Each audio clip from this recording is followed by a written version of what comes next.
Hello friends, welcome to SSC coaching centre. दोस्तों, आज के वीडियो में देखेंगे गणित के महत्वपूर्ण प्रश्न जो बार बार आते हैं। तो चलिए स्टार्ट करते हैं। पहला प्रश्न है आपका, किसी संख्या के दो अंकों का जोड़ 9 है। पहली कंडीशन है कि दो अंक का जोड़ 9 है। तो आप ऑप्शन में देख लीजिए कि कौन सी ऐसी संख्या है जिनका जोड़ 9 आ रहा है। 4 और 5 का जोड़ 9, 3 और 6 का भी 9, 5 और 4 का भी 9, 7 और 2 का 9। यानी कि चारों ऑप्शन ऐसे हैं जिनका जोड़ 9 आ रहा है।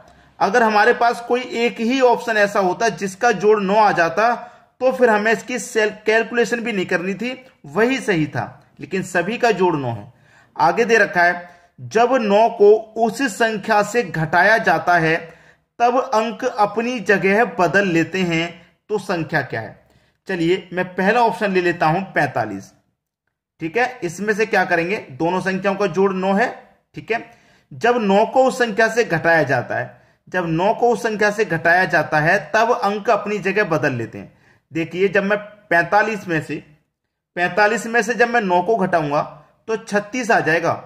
तो क्या अंक बदल गए? अपनी जगह को अंकों ने बदला? नहीं बदला। अंक अपनी जगह बदलने का मतलब है जिसकी 4 पहले है 5 बाद में है, तो ये बदल लेंगे, 5 पहले आ जाएगा 4 बाद में। इस तरीके से बदल लेना अंकों को। तो ये तो नहीं बदल पाया, तो ये गलत। बाद में क्या दे रखा है, 36। इसमें से भी क्या करते हैं, 9 घटा देते हैं। जब 9 घटा देंगे तो 27 आ जाएगा। भाई 36 को जब बदलेगा, अंक आपस में जब बदलेंगे तो 6 बाद में है पहले आ जाएगा, और 3 पहले है तो बाद में आ जाएगा। इस तरीके से बदलना। तो ये भी नहीं बदल पाया, तो ये भी गलत हो गया। चलिए सी ऑप्शन में दे रखा है आपको 54। इसमें से भी क्या करेंगे, 9 घटा देंगे। 54 में से 9 घटा देंगे तो 45 आ जाएगा। इसने देखो अपने अंकों को बदल दिया। 5 पहले था बाद में आ गया, 4 बाद में था पहले आ गया। तो ये सी ऑप्शन ही हमारा बिल्कुल सही जवाब हो जाएगा। इसने सभी कंडीशन को फॉलो किया। दोनों अंकों का जोड़ 9 है पहले तो, फिर हमने 9 को घटा दिया। तो संख्या से घटाया जाए जब 9 को, तब अंक अपनी जगह बदल लेते हैं। तो अंकों ने अपनी जगह को बदल लिया। जब 9 को घटाया गया तो अंकों ने अपनी जगह को बदल लिया।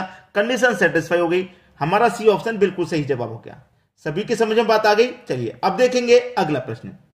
अगला प्रश्न है, किसी व्यक्ति के पास कुछ मुर्गियां और गायें हैं। इनके पैरों की संख्या 140 तथा सिरों की संख्या 48 है। मुर्गियों की संख्या क्या होगी? देखिए, एक फॉर्मूला जो किताब वाला होता है वो मैं यहां पे आपके बता देता हूं। 4 बराबर L/2 माइनस H। 4 से मतलब है क्या, यहां पे 4 पैर वाला जो जानवर होगा, जैसे कि यहां पे गाय 4 पैर वाला जानवर है, मुर्गी 2 पैर वाला है, तो 4 पैर वाले जानवर की संख्या निकल के आ जाएगी। एल का मतलब हो गया लेग, एच का मतलब हो गया हैंड, जो सिर है, हेड की जो संख्या वो माइनस कर देना। चलिए, एल कितने, यानी कि लेग हमारे पास कितनी है, पैरों की संख्या कितनी है, 140। पैरों की संख्या 140 है, /2 माइनस कर देंगे हेड, हेड यानी कि सिरों की संख्या जो कि 48 है। ठीक है, चलिए यहां पे 2 से मैं कटा दूंगा 140 को, तो ये 70 बार में जाएगा। और 70 में से घटा दो 48 को, 70 में से घटा दो 48 को, तो 22 बचेगा। तो ये हम क्या निकाल रहे थे, 4 पैर वाले जानवर की तो संख्या निकाल लेते। तो 4 पैर वाले जानवर कितने हैं, 22 हैं। 4 पैर वाला कौन सा जानवर था, यानी कि गाय। गाय आपके पास 22 है। पूछा क्या है आपसे, वो देखिए, आपसे पूछा है कि मुर्गियों की संख्या क्या है। मुर्गियों की संख्या पूछा है, गाय की नहीं। जबकि आपके पास टोटल 48 हेड हैं। गाय और मुर्गी मिलाकर टोटल सिरों की संख्या 48 है, जिसमें से 22 हो गए आपके गायों की। 48 में से 22 गाय का हटा दो ना, जो बचेगा वो मुर्गी के सिर होंगे, तो 26 बचेगा। तो 26 क्या हो जाएंगे दोस्तों, 26 आपकी मुर्गी हो जाएंगी। आसान है कि नहीं। गाय और मुर्गी मिला के टोटल सिर 48, जिसमें से बकरी गाय के हो गए 22, तो घटा देंगे, बचे हुए मुर्गी के हो जाएंगे। तो मुर्गियों की संख्या कितनी हो जाएगी भाई, 26 हो जाएगी। डी ऑप्शन आपका सही जवाब हो गया। अब देखेंगे अगला प्रश्न। अगला प्रश्न है, किसी त्रिभुज के कोणों का अनुपात 2, 3, 5 है। कोई त्रिभुज है, ये कोई त्रिभुज है। ठीक है, ये कोई त्रिभुज है। इसके कोणों का अनुपात है 2, 3, 5। जैसे कि एक कोण का अनुपात 2 हो, एक का 3 हो, एक का 5 हो। इस तरीके से इनके कोण का अनुपात है। ठीक है, इस तरीके से 2:3:5, ये कोण का अनुपात दिया गया है। सबसे छोटे कोण का मान क्या होगा? सबसे छोटा कोण कौन है? 2। सबसे छोटा कोण कौन सा है? 2 है। अब यहां पे इतनी बात समझ में आ गई। चलिए, आपको अच्छे से मालूम होगा कि त्रिभुज के तीनों कोणों का योग कितना होता है। त्रिभुज के तीनों कोणों का योग होता है 180 डिग्री। तीनों कोणों का योग मिला के 180 डिग्री होता है। और जबकि मैं तीनों कोणों का यहां पे अनुपात मिलाऊंगा तो 5 और 3 8 और 2 10। तो इस योग में अनुपात के योग से डिवाइड कर देंगे भाई, तो 0 से 0 जाएगा, 18 बचेगा। 18 का गुना 2 में कर दूं तो 36, 3 में कर दूं तो 54 और 5 में कर दूं तो 90।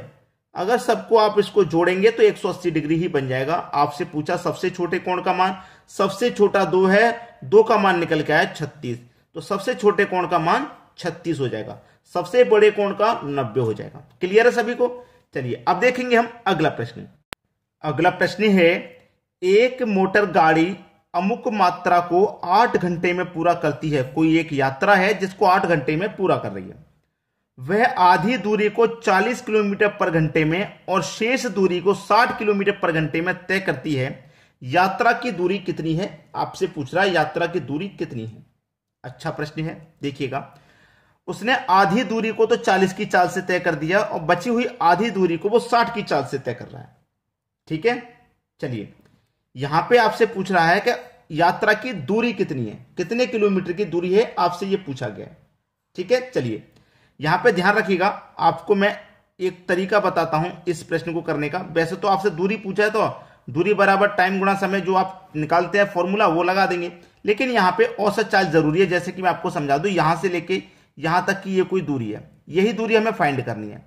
ठीक है, इस मोटर गाड़ी अमुक मात्रा को 8 घंटे पूरी कर रही है। इस पूरी दूरी को 8 घंटे में पूरा किया जा रहा है। ठीक है, अब इस दूरी को 40 की चाल से पहले तो उसने तय कर दिया। ठीक है, फिर जो शेष आधी दूरी बची है उसको वो 60 की चाल से तय कर रहा है। अब इसी दूरी को उसने क्या किया, जैसे मान लीजिए 400 किलोमीटर की दूरी है, आना जाना पूरा 400 है। ठीक है, 400 में से उसने बोला कि आधी दूरी को 40 की चाल से तय कर दिया। इधर से यहां तक लेके 200 है, फिर वापस आएंगे तो 200, टोटल होगी 400। तो 400 की आधी 200 को उसने 40 की चाल से तय कर लिया ऐसे। फिर जो शेष बची है वापस 200, उसे 60 की चाल से तय कर रहा है, तो औसत चाल लगेगी। औसत चाल बराबर क्या होता है, 2xy बटे में x प्लस वाई। 2x कितना भाई 40 है, y कितना है 60 है। ठीक है, पहले वाली चाल x, बाद वाली चाल y, बटे में दोनों को जोड़ देंगे तो 40 और 60 को जोड़ देंगे तो ये हो जाएगा 100। 0 से 0 गया, ये वाले 0 से 0 गया, 6 चौके 24, 24 दूनी का 48। औसत चाल कितनी निकल के आ गई भैया, 48 किलोमीटर पर घंटा। यानी कि 1 घंटे में वो 48 किलोमीटर जा रहा है। औसत चाल निकल के आ गई आपकी। ठीक है, औसत चाल निकल के आ गई आपकी 48 किलोमीटर पर घंटा, यानी कि 1 घंटे में वो 48 किलोमीटर जा रहा है। और जबकि पूरी दूरी 8 घंटे में तय हो रही है। जब 1 घंटे में वो 48 किलोमीटर जाएगा तो 8 घंटे में कितना जाएगा, 8 घंटे में जाएगा 8 अट्ठे 16 का 8 अट्ठू 64 का 4, कैरी का 6, 8 चौक 32, कैरी का 6 38, यानी कि 384 किलोमीटर की दूरी है। जब 1 घंटे में 48 किलोमीटर तो 8 घंटे में 384, यानी कि सी ऑप्शन आपका बिल्कुल सही जवाब हो गया। अब देखेंगे अगला प्रश्न। अगला प्रश्न है, एक पंप 2 घंटे में एक टंकी को भर सकता है। रिसाव होने के कारण इसमें टंकी भरने में 2.1/3 घंटे का समय लिया गया। रिसाव से टंकी का पूरा पानी कितने समय में खाली हो जाएगा। ऐसे प्रश्न को करते हैं एक्स वाई बटे में एक्स और वाई का अंतर। ठीक है, इस तरीके से किया जाता है। यहां पे देखिए ध्यान रखना, एक आपकी एक्स है, एक समय आपका एक्स, दूसरा समय वाई। तो आपको क्या करना है, दोनों का गुना, एक्स और वाई दोनों का गुना। ठीक है, एक्स और वाई दोनों का गुना। तो बाद वाला समय एक्स ले लो, यहां पे पहले वाला वाई, कैसे भी ले लो, इससे कोई दिक्कत नहीं। यहां पे एक्स ले लेता हूं मैं, एक्स है आपका 2.1/3 गुने में वाई आ जाएगा 2, बटे में आ जाइए दोनों का अंतर, यानी कि 2.1/3 अंतर आ जाएगा 2। ठीक है, चलिए आगे सॉल्व करेंगे। 3 दूने का 6, 6 में एक जोड़ेंगे 7/3, 7/3 गुने में ये 2 हो गया, बटे में आइए 3 दूने का 6, 6 में एक जोड़ेंगे 7 बट्टे का ये भी 3, 7/3 और माइनस का ये 2। अब इसको सॉल्व करना है। 7 दूने का 14, तो ये हो जाएगा 14/3।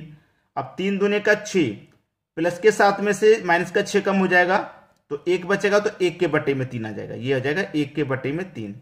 अब ये है आपका ऊपर 14/3, ये नीचे वाली संख्या कहां जाएगी, बटे में ऊपर गुना में पहुंच जाएगी, तो गुना में 3 और बटे में ये वाला 1।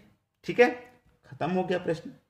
3 से 3 कट गया, 14 ही तो बचा, 14 घंटे में खाली हो जाएगी रिसाव के कारण, यानी कि डी ऑप्शन बिल्कुल सही जवाब आपका। अब देखेंगे हम अगला प्रश्न। अगला प्रश्न है, एक मालगाड़ी 72 किलोमीटर पर घंटे की चाल से चलती हुई 26 सेकंड में 250 मीटर लंबे प्लेटफॉर्म को पार करती है, मालगाड़ी की लंबाई क्या है। भाई ये प्रश्न तो आपको करना होगा, मैं तो होमवर्क के लिए दूंगा। ये वाला प्रश्न मुझे बहुत अच्छा लगा और मैंने टाइम, स्पीड और डिस्टेंस के बहुत सारे वीडियो आपको बना बनाकर समझाया है। इस टाइप के प्रश्नों को अच्छे से मैंने करके बताया है, तो आप मुझे इसका आंसर मुझे दीजिए कमेंट में, इसका आंसर क्या आएगा। ठीक है दोस्तों, धन्यवाद।